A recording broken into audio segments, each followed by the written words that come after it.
Oke guys, di tengah-tengah badai hujan, kita menuju ke kediaman.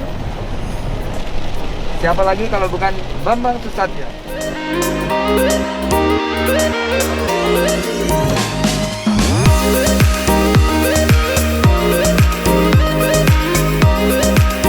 Ini singa karena beliau adalah singanya para pengusaha. Ini pengusaha sukses dari betul-betul kecil dari ngutang sana ngutang sini. Nah ini Tiger ya, Sio. karena dia adalah seorang macannya jurnalis. Jadi jarang loh pengusaha yang jurnalis juga. Ini pengusaha jurnalis juga. Waktu saya kenal, saya masih bawa tasnya Pak Edward Suryajaya, beliau di editor ya. Ya. Udah wawancara Edward sudah aja ya. Iya. Oh, keren banget nih. Guys, kita senang banget ketemu sama senior yang sekarang dapat amanah memimpin lembaga tertinggi negara, MPR. Ada berapa buku yang sudah diterbitkan, Mas Bamsud? 17, nanti tanggal 10 November yang ke-18. Oh, ada lagi nih? Ada lagi. Virtual ya peluncurannya. Buku Tanggal yang 10 ke-18. Jadi selain dia aktif di berbagai lembaga, Judulnya Berpikir Waras, Jangan Ngeres. sehat Jadi aja. walaupun dalam suasana pandemi ini, buku ini mendorong orang kita tetap waras dan jangan ngeres. Gitu. Jadi sehat itu penting, tapi waras juga Ya. penting dan tidak boleh ngeres. Ngeres dalam artian tanda petik, ya jangan berpikir menggulingkan pemerintah tengah jalan. Karena itu ongkosnya mahal dan kasihan rakyat. Nah, kalau sepeda ini sepeda apa nih, Mas? Ini sepeda listrik. Sepeda Tapi listrik? nggak ketahuan. Oh, Jadi, iya, ini sepeda licik dan curang. Ya kalau capek aku tinggal pencet, ini jalan sendiri. Ini bannya kayaknya spesial ya. Ya. Kalau ini kayak punya Sandy. Tapi ini emas nih guys. Nih lihat, ini baru sultan guys. Ini sultan nih. Ini khusus nih kelihatannya nih. Bisa. Ini buat koleksi aja. Jadi Blackstone ini adalah singkatan dari BS sebetulnya, BS. Bambang BS. Susatyo. Tapi Blackstone ini juga adalah salah satu usaha Mas Bambang yang mengkapro posisi dia menjadi salah satu pengusaha papan atas, yaitu bisnis batu bara di Kalimantan Selatan. Luar biasa. Apa Mas Hendy? Jadi bisnisnya memang batu bara, Blackstone, batu hitam. Blackstone. Jadi ketika yang keempat saya nyalon gak jadi, wah dunia bagaikan runtuh. Tapi disitulah kemudian Tuhan rencana punya rencana lain. Saya dapatlah konsesi batu bara bersama Edward Suryajaya.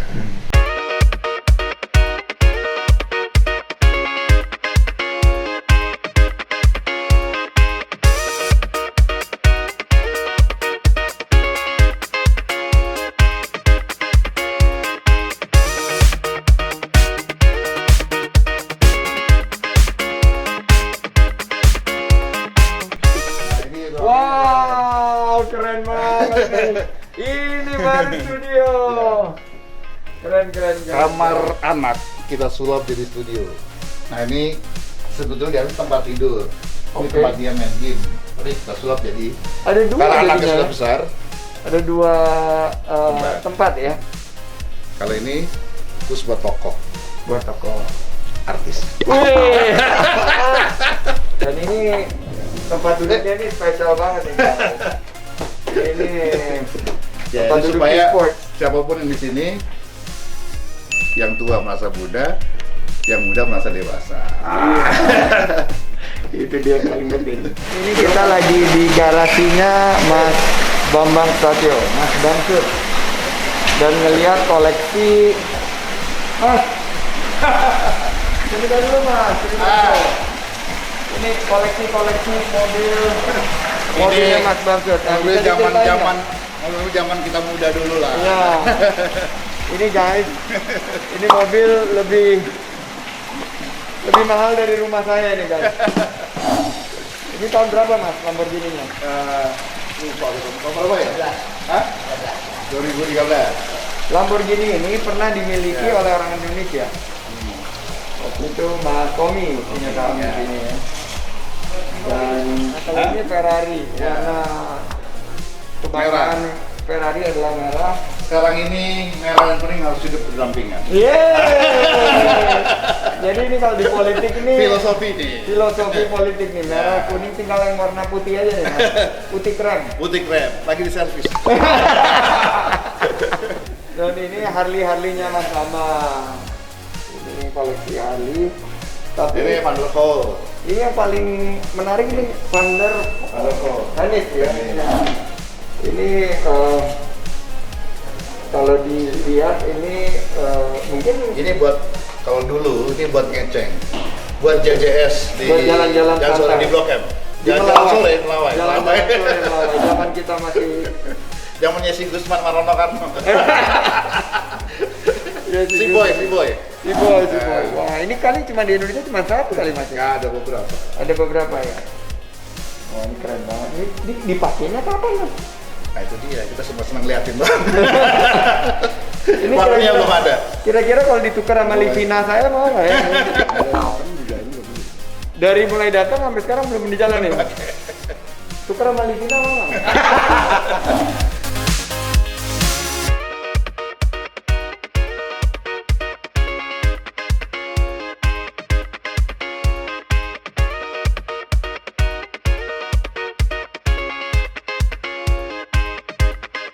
Mas, saya kenal Mas sudah berpuluh-puluh tahun, tapi banyak pemirsa Sandiuno TV ini yang saya ingin mendapat inspirasi dari awal karir Mas Bambang. Bisa diceritakan nggak bagaimana dulu memulai usaha dan sempat juga di bisnis media, terus sekarang melalui beberapa prosesi anggota DPR, ketua MPR, dan saya ingin para pemirsa mendapat satu inspirasi dan motivasi ini.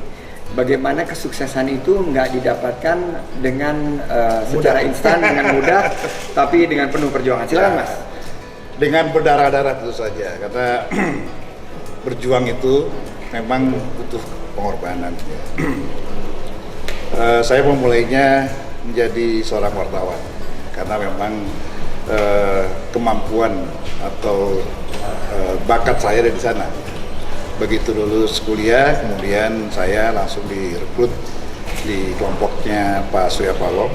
Dulu namanya Harian Prioritas. Harian pertama berwarna di Indonesia sebelum Kompas berwarna. Nah, dari setelah kemudian saya entah bagaimana menaluri, karena mungkin ayah saya dulu tentara, lalu pensiun bisnis, terakhir dia ikut membangun TVRI, ya, Tower TVRI, ya, bersama-sama Mas Siswono Idosodo. Nah, ketika saya menjadi wartawan, saya banyak mendapatkan kesempatan, saya bertemu banyak orang, dari mulai tukang sapu jalanan sampai presiden, ya, karena memang tugas-tugas kewartawanan. Kemudian saya berpikir, ini adalah jaringan, sehingga kemudian pada setiap kesempatan saya ditugasin untuk wawancara, ditugaskan untuk mendapatkan berita, saya selalu mencoba akrab dengan narasumber itu. Nah, kemudian itulah yang kemudian menjadi anak tangga saya ke atas. Misalnya ketika saya diminta untuk menulis sukses story Bob Sarino, kemudian Abdul Bakri, Agung Laksono, Sarip Cisip Sutardi, dulu kan kita kenal mereka sebagai pengusaha muda. Saya belum masuk IPMI nih. Belum masuk IPMI. Itu masih wartawan. Masih wartawan. Lalu kemudian wawancara Fadel Muhammad. Nah, dari situlah kemudian itu masih di prioritas. Masih di prioritas. Kemudian dengan banyak tokoh-tokoh pengusaha ini saya bergaul akrab. Nah, ketika prioritas kemudian dibredel, zaman Orde Baru tuh. Orde Baru, kemudian saya berpikir kenapa saya nggak buat kan gitu. Kemudian saya menghubungilah para narasumber saya nih, ada Agung Laksono, ada Fadel, ya, ada Bang Ical. Saya cuma nyiapin proposal, Bang kita patungan nih. Kalau Bang berminat bisnis ini, saya punya jalannya. Nah, mereka berminat patungan dengan modal 1 miliar sebagai jaminan di bank. Waktu itu Bang Ical, Bang Nusa, Bang Nusa ya.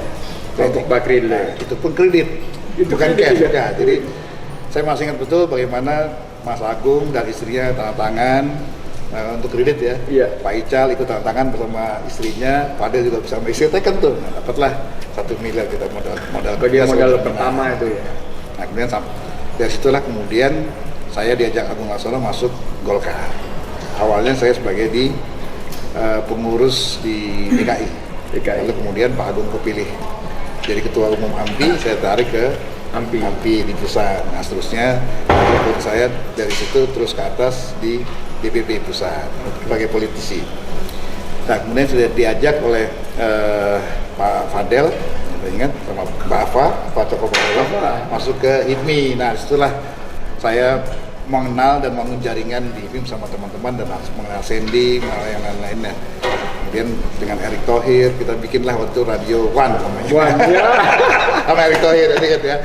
Nah, memang Sandy benar, ketika saya membangun sebuah media, tantangannya begitu luar biasa. Ya terpaksa karena situasinya persaingan makin ketat. Tiap bulan itu kita mengurung diri di kamar karena nggak berani keluar ruangan karena karyawan udah molong-molong semua belum gajian. Nah itulah makanya saya dibilang saya sering tuh kecek ya betul karena tagihannya belum masuk. Tagihan iklan ya? Tagihan belum masuk. Ya itulah lama-lama disitu kita bangun jaringan. Akhirnya kemudian saya masuk ke politik sambil berjalanan tuh bisnis politik juga. Saya mencalonkan diri zaman ada Pak Ahmoko sama Mbak Tutut ya untuk 4 kali saya gagal di Jawa Tengah. Nah yang kelima dapilnya berpindah. Terakhir di Dapil 7 Purbalingga Banjarnegara Kebumen. Barulah kemudian tapi apakah saya begitu gagal yang keempat ini uang udah habis banyak, jadi apa yang saya kumpulkan selama berbisnis habis semua, down. Mungkin itulah cara Tuhan menunjukkan bahwa saya akan dapat yang lebih besar lagi. Nah dari situlah kemudian saya bersama Pak Agung, Ketua DPR, mendapat konsesi HPH sampai 600-700 hektar atau hamparan di Papua dan batu bara di Kalimantan Selatan. Disitulah kemudian pelan-pelan saya kembali membangun lagi bisnis yang habis-habisan kemarin karena pemilu, karena pilkada, caleg-calegan, pileg ya. Kemudian 4 tahun kemudian, 5 tahun kemudian, nah kita maju lagi, tapi dengan percaya diri, kantong udah tebal semua. Dan alhamdulillah jadi. Politik mahal tuh. Jadi itulah. Jadi memang tidak boleh kita menyerah. Nggak boleh menyerah, nggak boleh cengeng. Ya kita pasti kalau kita gagal, yakinkan saja pasti ada jalan Tuhan, rencana Tuhan yang lain yang lebih bagus. Gagal saya sebagai wapres ini jalan Tuhan. Semua tahu nanti langsung jadi presidennya kan. Mana tahu kan kita nggak ngerti ya apa yang sudah digariskan oleh Tuhan, oleh Allah Subhanahu Wa Taala. Kita jalani saja. Yang penting jangan berambisi berlebihan. Karena ambisi itulah yang membuat kita bodoh dan tolol. Karena kita akan menyingkut kanan kiri, ya, kemudian sakit hati, kemudian dengki. Oke, santai saja kayak Mas ini santai. Jalan itu ya apa yang mesti jalan-jalan. Gitu. Karena suatu saat pasti akan sampai juga ke tujuan itu. Itu saya. Jadi memang dalam bisnis tidak boleh menyerah, jaga semua jaringan, jangan membuat mereka kecewa. Jangan membuat mereka kapok. Sekali kapok, sudah. Goodbye my life. Jadi kita belajar dari Mas Bambang perjuangannya ini, beliau betul-betul mengaplikasikan kerja 4As, kerja keras, kerja cerdas. Beliau sangat cerdas mengajak banyak pengusaha mendapatkan kredit di bank, kerja tuntas dia selesaikan, karir politiknya juga dia betul-betul perjuangkan sampai 4 kali gagal, dan terakhir kerja ikhlas. Ini yang penting sekali tadi yang ikhlas betul. Beliau sampaikan jangan terlalu berambisi kalau memang belum saatnya. Karena semua itu ada saatnya, ada waktunya. Jangan ngotot kalau belum waktunya.